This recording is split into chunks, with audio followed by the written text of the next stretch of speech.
Oh, yeah. Good Lord, man, don't forget your drink. Schoolboy era. Duncan Jeffries, first timer here. Welcome. Hello, good evening, ladies and gentlemen. It's lovely to be with you. It's my first time here. Please be gentle with me. We're gentle. I've got a couple of things I'd like to share with you. Some are from my book, End of Season, available in all good bookshops, so long as that bookshop is Amazon. You can get it there. And some of them are new. And this is one that I've written specifically for today because we're in the Drunk Poets See God. And we all know the God who gave us this wonderful stuff. The Greek god of wine is, of course, Dionysus.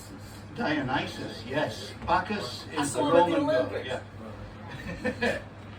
I've got a poem which I've written in honor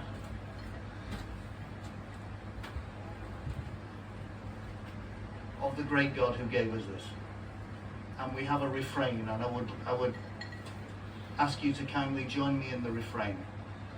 The refrain is, in the warm and loving arms of Dionysus. Can I hear you say that? In the warm and loving arms of Dionysus. Beautiful, beautiful. Okay, here we go. It's called the Ode to Dionysus. When the day has been disaster since my 6 o'clock alarm, and I catapult from chaos into crisis, the crumb of hope I cling to is I always find my calm in the warm and loving arms of Dionysus. When periodically my darling wife is hard to please and begins reminding me of all my vices, as I'm heading for the doorway, I know there's my place of ease in the warm and loving arms of Dionysus. When there's nothing on the telly, or I feel the throbbing pain of a week-long bout of chronic sinusitis, I sigh in total certainty my soul will soar again in the warm and loving arms of Dionysus. As the disappointments double every hour of the day, and with demonic desperation fortune smites us, I turn my back upon them, and I wend my weary way to The warm and loving arms of Dionysus. And when, in pleasant company, the table stacked with booze, and bacchanalian revelry delights us, and my sides are sore with laughter, I pray I never lose the warm and loving arms of Dionysus. Thank you very much. Yeah. Nice. Very Dionysus. Which alcohol that Dionysus loves most? Beg your pardon? Which alcoholic beverage she loves most? Well, he was Greek, so it was So wine. beer, But beer, whiskey, or I'll take whatever he's got to give, you know. there was no shochu at the time. No shoulder. No beer, maybe. Who's so clever? All right, here's another one. It's about things that I like. It's called These Are a Few. The taste of the air behind girls in stilettos. The air in my face when I first rode a bike. The sound of a saxophone, solo and sonorous. These are sensations I really quite like. Waking at 6 on a Saturday morning. Breathing out smile as I curl back to sleep. The June afternoon I was laid in a hayloft, These are sensations I'd quite like to keep. The girl who gave Gauloise away in promotions, the darker one, not the unsmiling young blonde, but the green-eyed brunette with the lashes and dimple, who had such a startling effect on my wand. The lady from Burton who showed me affection. And other things too, if I'm brutally frank. A Jack Russell Terrier racing towards me. The raven-haired beauty who smiled in the bank. A kiss from a lovely on Christmas time doorstep. The scent of her skin which could set me ablaze. And the 136 times that she loved me.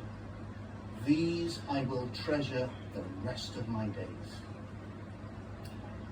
The wine on the lawn just before graduation. The night when I chatted with Peter O'Toole. And the time when I watched as a minor celebrity swore at a barman and fell off his stool. The night when my band won the bottle of whiskey. We started to leave and they started to beg. The night when my father lurched into the lobby and pulled a pub sign from his left trouser leg. The night when my brotherhood reigned in the alehouse, reeling and wassailing, weeping with mirth, and the summer night softness of someone called Sarah. These I will take to the ends of the earth.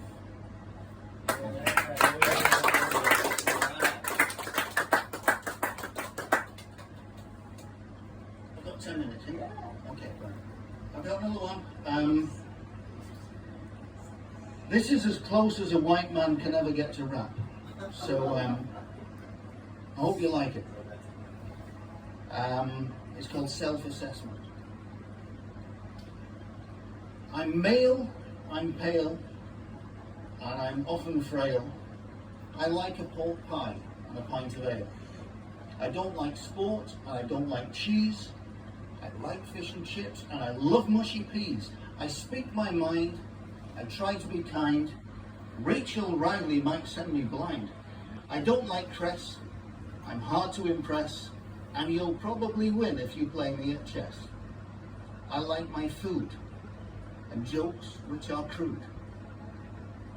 And assuming they're blessed with pulchritude, girls in bikinis and girls in the nude, but I haven't got time for ingratitude.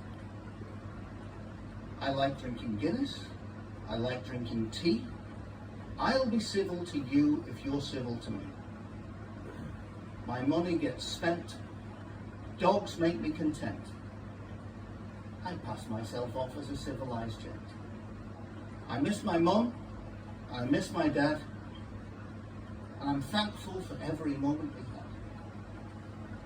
I'm fond of Sinatra, I love a full moon.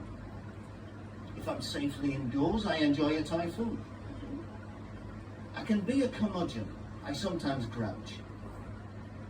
I'm happiest sitting alone on my couch with my dog to my left and my drink to my right. I like telling jokes and I like talking shite. I like to wear ties and I like to look smart, and there's nothing more funny than a well-timed fart. I like going out and I like staying in. Sloth is becoming my favourite sin. I like suntanned thighs and laughing eyes, Indian food and films about spies. Laurel and Hardy and Morecambe and Wise, and for this I do not apologise. Thank you.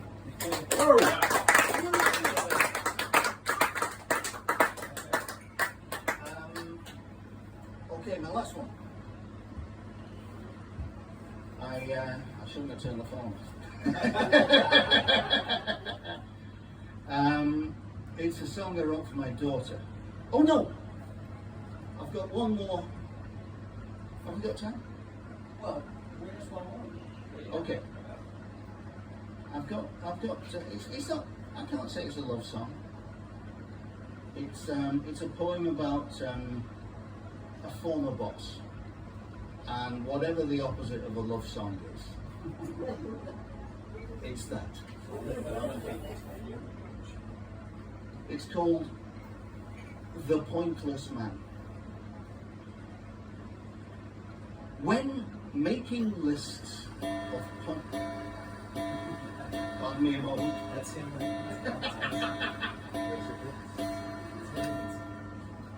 When making lists of pointless men, do not omit a chap called Len. He has a loud, bombastic air, a shabby suit, he dyes his hair. He isn't slim, he isn't tall, he generates no joy at all. He sweats a lot. He wears a frown. He gets the company shut down. His desk is daubed with cake and crumb. He looks a little like a thumb. He thinks he's devious, but then he always gets found out again. His waxen jowls are daubed with scent. Charisma is not evident. And that's all I have to say on that. The witless, joyless, pointless twat.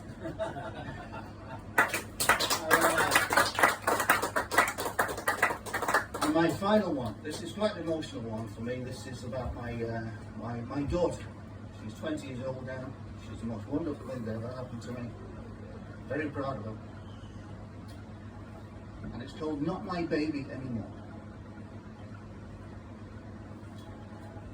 They gave her to me in a towel, a streaming vivid red, in a hospital in Kashiwa, Japan. As my heart turned into fireworks, a voice within me said, "It's time for you at last to be a man." There were endless nights of crying, lots of naps we had to share. There were hours and hours of twinkle little stars. There was milkshake down my shoulder, but I really didn't care. And ungodly things came squirting out her arse. And we exulted when she stumbled her first steps across the floor. But she's simply not my baby anymore. She'd be Princess Jasmine, I Aladdin, and Jafar. Played the genie and Iago and Abu.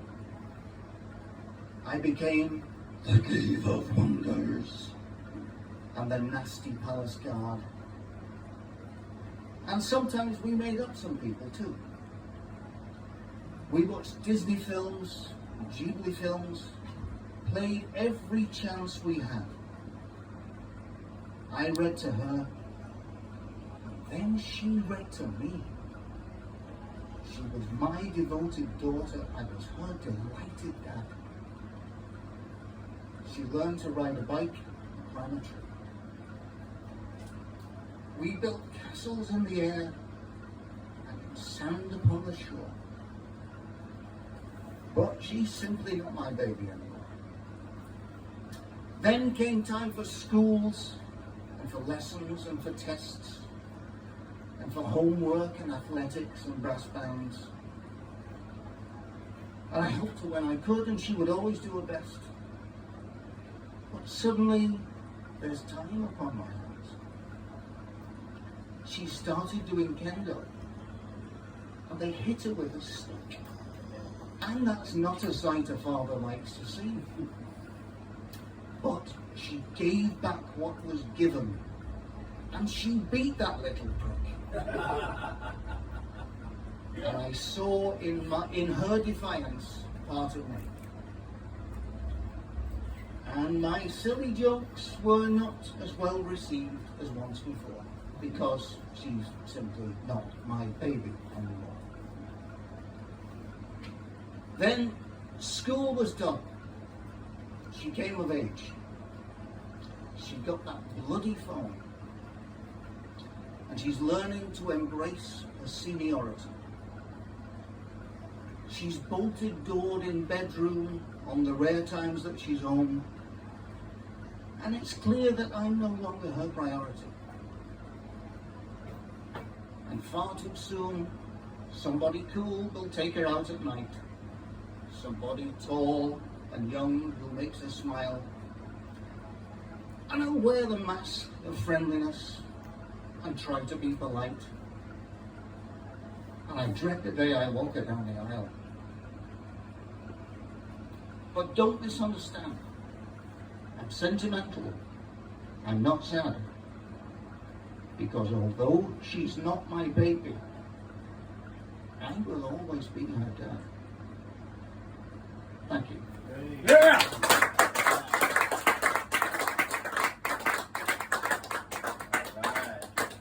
End of season, Duncan Jeffries. Check it out.